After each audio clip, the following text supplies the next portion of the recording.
Hi everyone, welcome to skill adoption. और आज का जो टॉपिक है पुलिंग एक्सरसाइज के ऊपर है। तो ये पुल अप एक्सरसाइज में बहुत सारी मैंने बिगनर्स और एडवांस दोनों तरह की एक्सरसाइज यूज करी हुई है। तो इसमें हॉरिजॉन्टल और वर्टिकल दोनों एक्सरसाइज इन्वॉल्व है।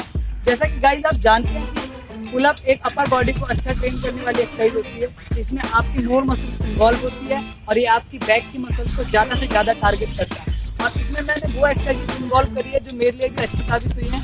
आई होप अगर आप ये एक्सरसाइज करें तो आपको भी अच्छे से अच्छे रिजल्ट जल्दी मिले।